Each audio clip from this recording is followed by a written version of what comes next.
create my own intro music to start with. It's just a fun thing I like to do. So if I could get everyone to just do a rhythmic clap.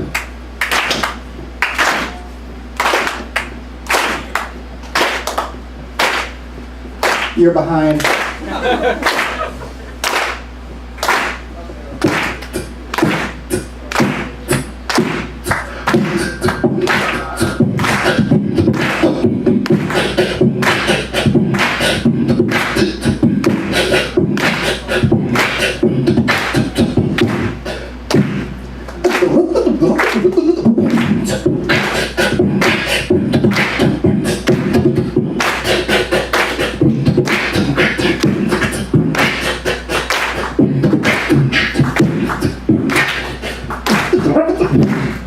Thank you very much.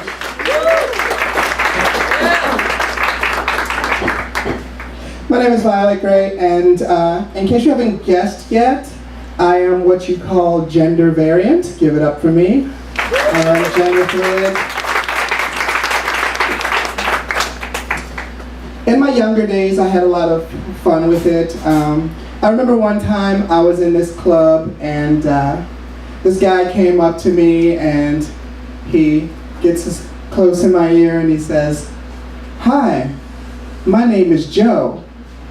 I'm into water sports. What are you into?"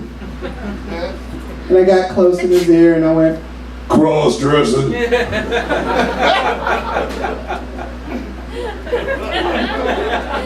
And then he got all mad. But here's the thing.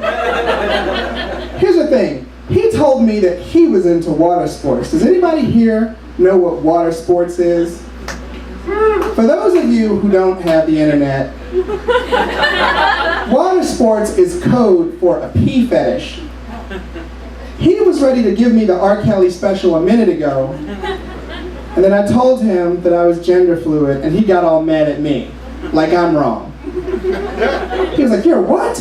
That's disgusting. I'm gonna go pee on someone else." So you enjoying the show thus far? You enjoying the show? I've learned a few things today. Like, I had no idea that Potbelly puts cocaine in their sandwiches.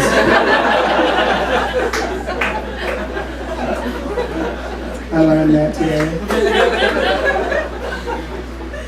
By the way, where was the person that had the idea for the reversible merkin?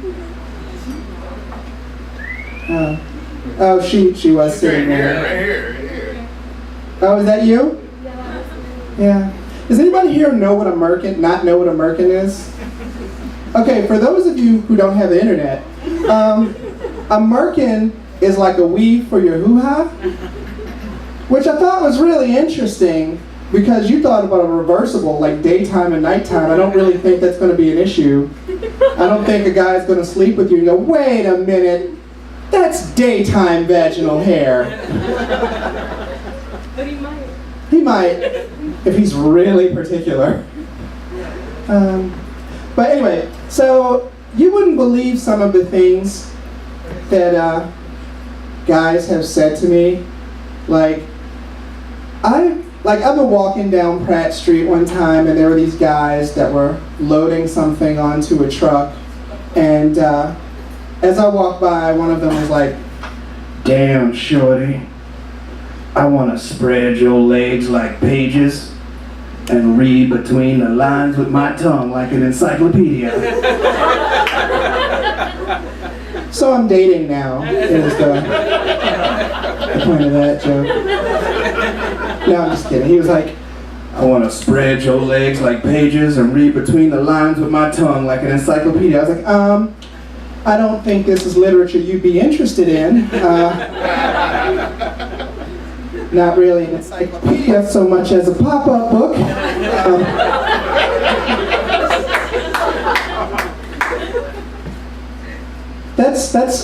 Those are things that I only get into once I started presenting as female. When I was presenting as male, I would get a whole bunch of different stuff. Like, I used to get profiled a lot. Like, I remember one time I was waiting for the bus, and these cops came up and they were like, we need to search you because you fit a description. Somebody had robbed the gas station on York and Cold Spring, and they were looking specifically for a black man with legs. And just by coincidence, I happen to have my legs on at the time. It was like the same color and everything. Right? And so they're like, we need to search your bag because they're looking for something that says criminal, you know, like a gun or a ski mask or like an NFL contract. They're looking for a ski mask. What they found was the Dungeons and Dragons Player's Handbook, Monster Manual, and Dungeon Master's Guide.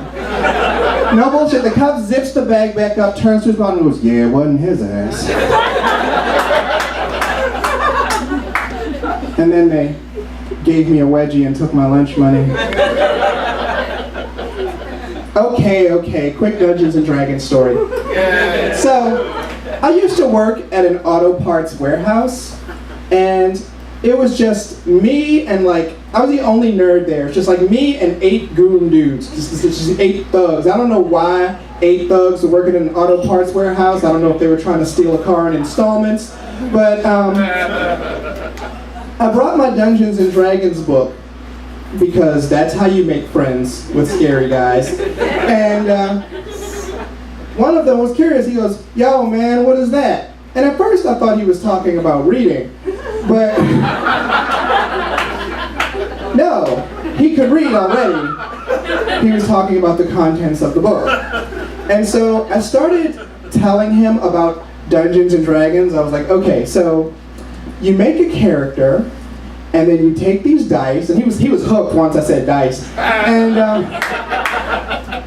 I said, you go on adventures and you defeat monsters to gain experience points. And once your character gains enough experience points, you go up a level and you go on more challenging adventures. He's like, yeah, all right. I'm not making the next part up, by the way. So I go to lunch, I come back, he and his friends have my monster manual open, talking about which monsters they would bust a cap in to gain the easy experience points. And at one point he's like, yo, what is that, a ogre? A ogre? Yeah, son, I popped the shit out of that. To which his homeboy said, nigga, read the page, it's immune to non-magical weapons, bitch.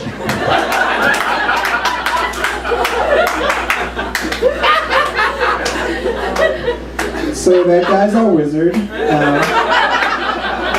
Oh man.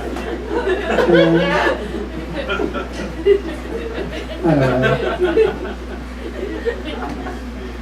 It's weird, like, since this is like the president's final term, everybody wants to make a strong showing for the election. And so like the GOP has been taking like a big stance. They're like, you know, they're stand by, fuck the poor. And like, their base for some reason is always like, yeah, fuck us. And so they've been putting all these restrictions on welfare. Like, they started out with welfare, like, okay, we're drug testing you because you can't have welfare and be on drugs. And they found out that like almost nobody on welfare was on drugs. But so they tried the drug thing. Next, they did, in Kansas, they wanted to put restrictions so that people on welfare can't buy lingerie. I don't know why either. And then finally, recently, they put these restrictions that you can't buy food if it's too expensive if you're on welfare. And the weird thing is, they're slowly but surely painting this really bizarre picture of what they think welfare recipients do. Because apparently, the projects is full of people in garter belts just living on a strict diet of crack and filet mignon. It's like a cross between The Wire and the Rocky Horror Picture Show. I don't know if that's an accurate representation. Alright, so one more thing before I let you go.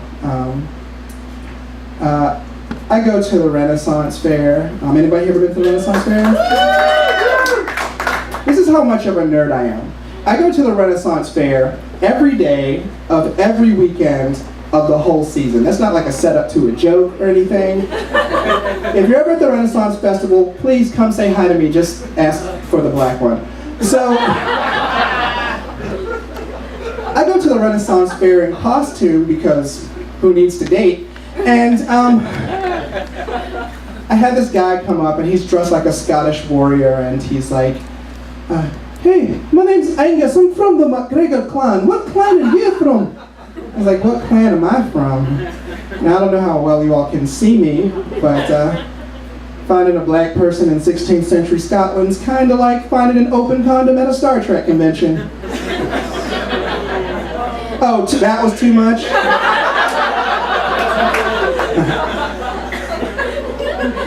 I'm a Star Trek nerd too, I can tell those jokes. But like, he was like, what clan are you from? So I said the only thing that made sense to me. I was like, I'm from the Wu-Tang Clan. Old nerdy bastard right here.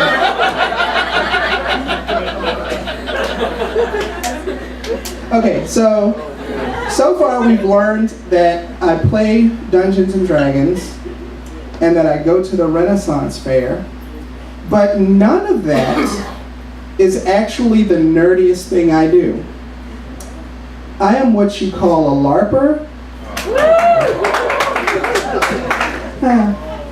How many people here don't know what a LARPer is? Oh, okay, good. For those of you who don't know, it stands for live action role-play gaming. And it's like, people were playing Dungeons and Dragons and then they went, whoa, getting way too much attention from women doing this. And we actually go out and we dress up and we fight. We fight like actual battles. This was difficult to explain to my mother, who incidentally is also black. She was like, you're in your 30s and you're leaving the house in a cape. Are you on drugs? And I was like, first of all, I don't think crackheads wear capes.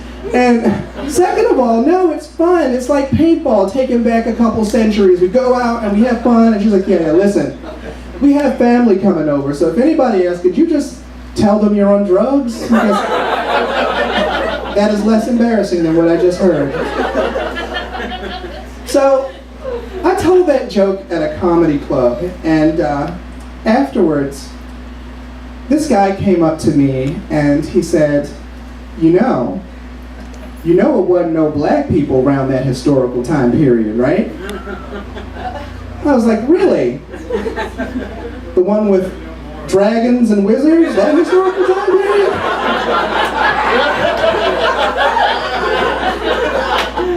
In all my years of LARPing, it has never come up once. You know why? Because it's hypocritical. You can't be a 35-year-old man dressed like a wizard pretending to cast fireball and then go, fireball, a black guy, that's just improbable. Anyway, my name is Viola, thank you very much.